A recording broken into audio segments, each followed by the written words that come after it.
relax, push it real. This is how good you guys were. Hey, darling. Relax, push it real. This is how good you guys were. Hey, darling.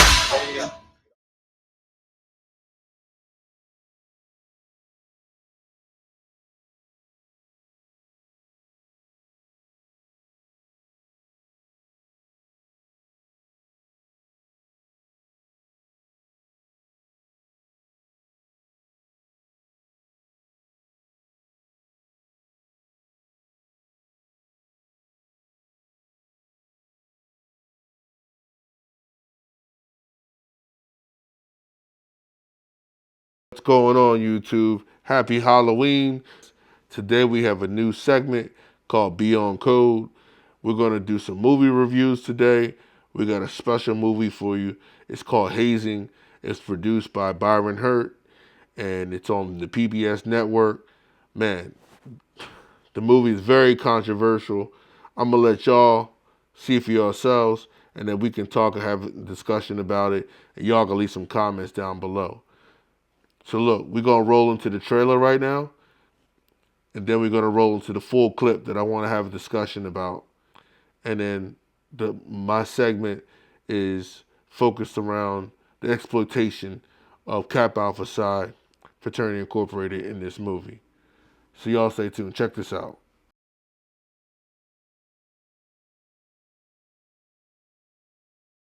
I love being in a Greek-led organization.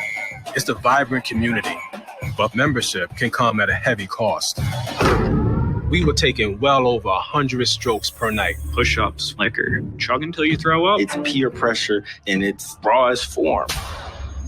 I didn't want to let my pledge sisters down. You never should have to die to belong. It's our silence that's an act of betrayal, but that all ends now.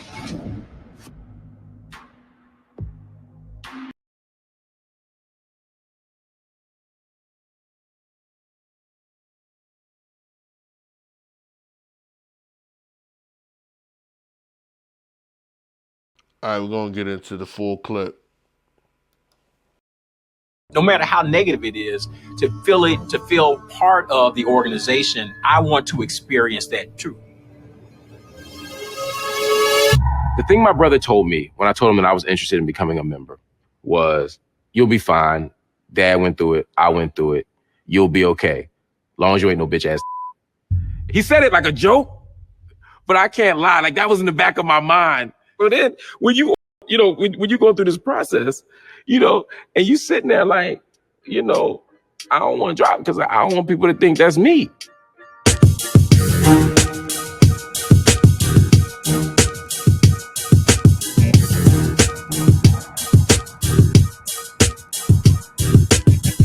When Greek life is a family tradition, the desire and pressure to experience the pledge process is even greater. It was for Brent, the son of a Kappa.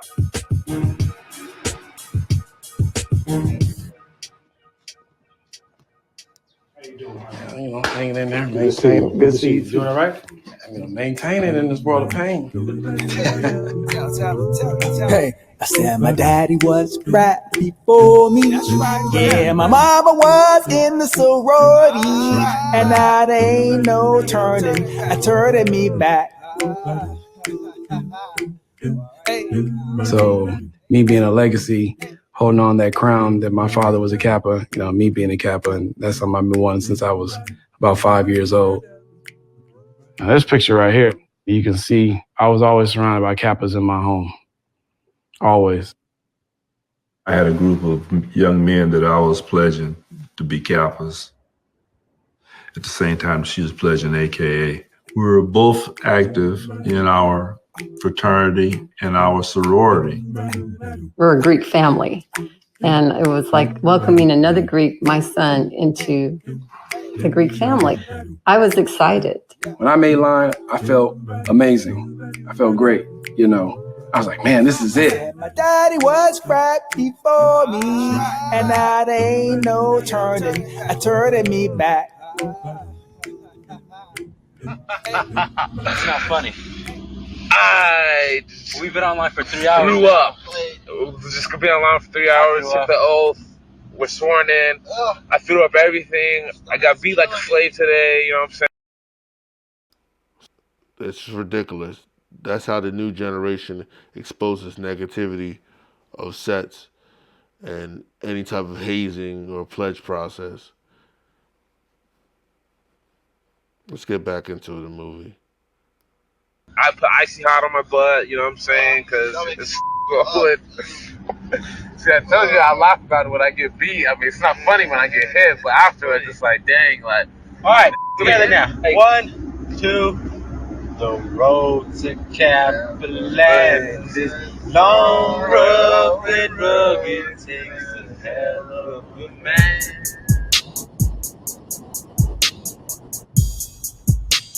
Tell us about the house that we're approaching right now. This is the house I was hazed at every night. Which house? That one right there. It's the same thing y'all try to make. So what you tell me? That first night, we were supposed to be doing this whole little ritual. Our dean was like, all that. Tonight, you gonna get some wood because you're gonna be the strongest line ever. You're gonna get wood every night. So we're like, oh, okay. So is this what it's supposed to be like? What y'all doing? I'm getting deep. And Carnell with ball fist, huh? Damn, that motherfucker still ain't learning. First time I took wood. Now you see that scar on his lower back right there, right? I mean, come on. If these brothers can't see this and they still continue to deal with this guy, knowing that he had some type of surgery to his back, I hope he told him too. Seems like he didn't tell him because the way that he plays out, it sounds real shady. All right, let's get back into the clip. It was a traumatic experience for me. AD don't like you. 100%. Hey, dog. I didn't know that the first hit was going to be 100%. Damn. Woo! How you doing, Brent? Brent, you all right? Don't fall. Don't fall, dude. I had a prior back surgery. So when they swung, I mean, I felt it. Like electric shot just shot up from my butt to my back. And I'm crying over there. I'm tearing up because it hurts like hell. One of the things about our contemporary situation is that the older brothers and sisters have been removed from the process because of the risk associated with legality. On a national level, our organizations basically turn a blind eye. I don't catch you, we will not actually eradicate underground pledging. Which leaves young people who are untrained leading these things that take a lot of organization. You end up with a chapter full of men or women who only thing they can prove is that they can take an ass whooping. Well, you me out on that. Who videotaped this anyway? Our AD videotaped it all because we need to make sure we had some, like a photo book, you know, to make sure we can sit back and go through, this is what you went through. Relax. Push it real. This is how good you guys were. The validation part. Right. Yeah, so you can relive the fact, because the whole point of it is supposed to be you have a memory that suddenly changes once you. This is ridiculous. I mean, that the director right there, the bald head Byron Hurt, would allow to put these clips inside of. This is ridiculous, man. This is how much hate some of these other fraternities have for Kappa Alpha Psi and for brothers in the fraternity. This is ridiculous. He should never expose that. Let's go back to the clip. Initiate it. Someone else watching this, I can guarantee you, is going to look at this and say, I've taken worse. Yeah. I see how that out of context could look brutal. And I'm not out here advocating that people should go through that. What I would say is that people should go through something. When I go through the hardest in my life, when I'm struggling the most, I look back and say, because I went through this, I can do that. I've said the same thing. If something very difficult or challenging comes my way, I say, I pledge, right? Yeah. But did I really need to go through that in order to get to the place where I have stamina and perseverance in my life? Maybe. And that's the question. Drop. That's some real. You go my friends.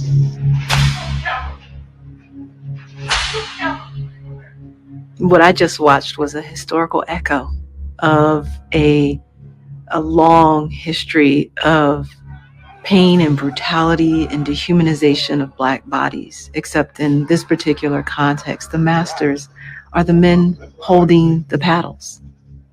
For Black people, that's the cultural specificity of this. The type of ritualistic violence that we saw in slave plantations did not exist in West African cultures. So this is where this tradition of hazing begins. It has its roots here. Now, for all hazing, when you look at early hazing in the United States in the 1800s, it all was physical.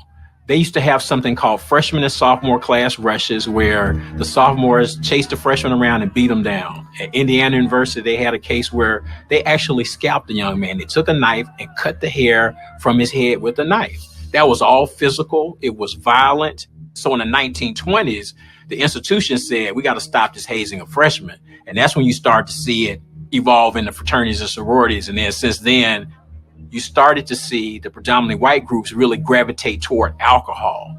The historically Black groups, when they started to develop those organizations, they continued the original American tradition of hazing, which was still very physical, and it continued to evolve.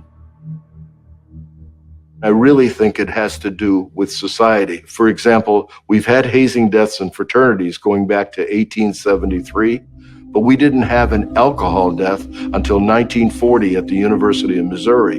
When you look at the deaths in African American groups, you think it goes back in history, but it doesn't. The first death in a BJLO was in 1977. The organization was my own, and the cause of death was a heart attack after repeated beatings. And I have an opportunity to talk to brothers who players, like, back in the day, they would say, I played in the 30s, I played in the 40s. It just wasn't the same. I don't hear things about paddling. These are things that kind of picked up in the 60s and 70s. And I think it came out of the GI Bill. You had mature, non-traditional students who were coming into our organizations, who were introducing these things that they had picked up in the military. And I think this stuff intensified post-Vietnam War. We became a lot more violent society. Alcohol became the litmus test for young people. It was glamorized, and so it was added to the ritual. Since Vietnam, hundreds of Marines may have gone through it. There's this internalized belief that pain makes us stronger.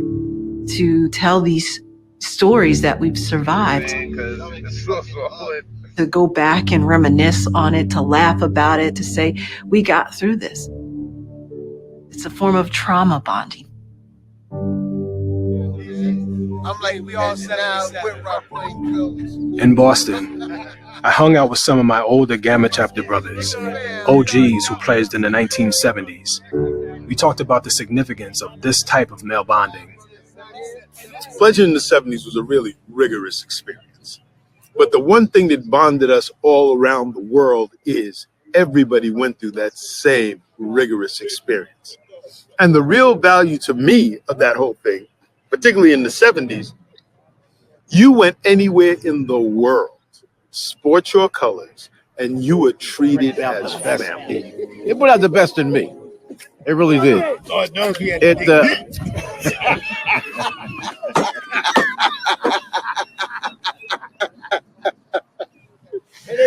They dug real deep to get the best out of me, because I had to admit, man, at some point during that time, I was a slacker, man. But guess what? Those 4 cardinal principles, manhood, scholarship, perseverance, and uplift, was ingrained in me.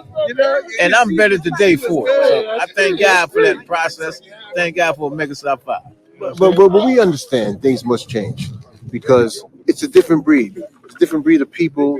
It's a different college student. It's a different world. Yeah, I definitely agree on that. These kids nowadays are real coddled. Everybody gets a trophy. It's more just for the fashion show, some on-campus celebrity stuff. The love for it is just totally different from when they had shows like A Different World and all these other shows that were promoted, black fraternities and sororities.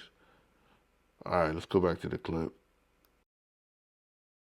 And the things that we went through were necessary at that time. as much madness or whatever it is, but this is the end result of the good brothers that came through that. So to say that that's necessary, I don't think so. But it's just that that's what we have. The Bible calls it the rod of correction. So has it gone too far? I think some of the stuff that's going on nowadays has gone absolutely too far. It's to the point where borderline is being sadistic. Am I a proponent of that? No, I'm not. I really am not. So there's really like a thin line between training a child in the way you should go and brutality. Listen, man. Okay. You used to this. Hey, sir. Cap, brother. Hold on. Cap, turn around. There was a point when I was like, you know what? I'm tired of this. I mean, my ass is dark blood purple. And so me and my brothers, we did a boycott. We didn't go to session one night. So the next night we go back to session and they beat the hell out of us the next night. Hey, that's gonna fly too on the bus. See that scar right there on his back?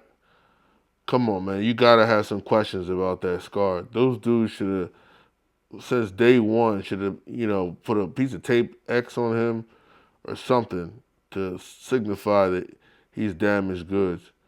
Actually, he shouldn't even have been there. Get out the way. You're 100. Get cut.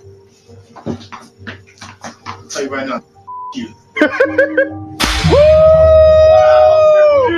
love my trade club. Where'd you get a cut?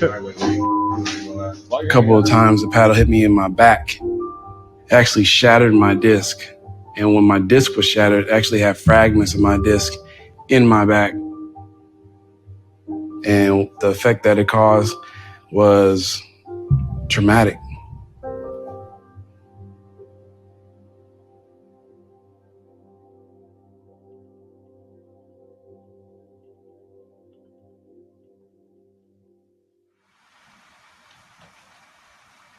Can I say one more thing? Yeah, sure. I struggle with this myself. And I think what scares me, in addition to, because I ask myself, how is it that I have far more advanced and progressive conceptions of masculinity around love and relationships, around sports, around education, around all these other areas, but why is this thing the thing where I tend to have contradiction? And I think part of it is that deep down, I'm probably afraid that at the end of the day, I did all that for nothing. That none of it mattered, that none of it meant anything. That I went through all of that and did all of that for something that doesn't matter. I don't know about that one, Lamont. I know what you're trying to say, good brother, but that ain't it. Let's get back to the clip. To anything.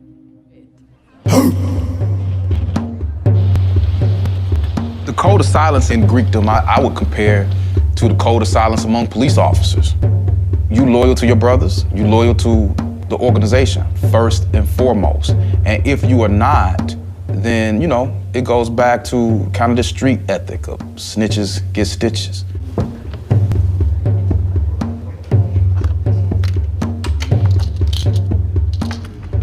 It gets real fast.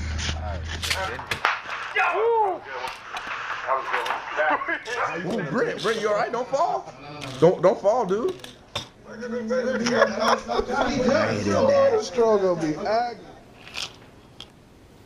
I crossed. I'm a member. After all that, I still believed in trying to be a Kappa. Even when I was in the hospital, doctors were in there saying, well, what happened? Oh, it was rough sex. That's what I was saying, trying to cover it up. This went on for days, so I demanded. I said, Brent, be honest. Please do that for me, because who's going to be there to take care of you? I said, was it related to Kappa Alpha Psi? And he said, yes. And then I informed the nurse, who then they called the police. See, that's crazy. There's other ways we can handle this without going to the police and the hospital, all that craziness. But it shows, it seems like it was a setup plot for money. Like, hey, I'm going to go through this process, and then I'm going to play victim, and then go ahead and sue the fraternity. I don't know. Let's roll the tape, man. Once I told the police what happened to me, it was like, okay, that's it. You a snitch. You're relegated to a type of social death within the organizations, and there are many members who will reject you. You're not going to be able to go to the parties that you pledged to be a part. When we crossed, Fresno was having a party that night. They said, don't come to the party, because you're going to get wrecked.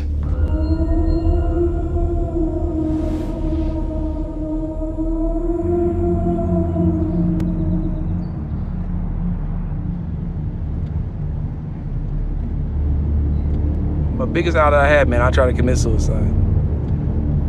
Why did you want to take your own life? I was tired. Paralyzed from the waist down, left leg messed up, erectile dysfunction, back is all messed up. It was just too overwhelming for me. And it wasn't that I tried, it was no trying. Byron, I'm tell you that right now, it wasn't no trying with me. I put the bullet in the chamber, and I pulled that trigger. And when that bullet jammed in the gun, that's when I finally realized, okay, maybe I'm here for a reason.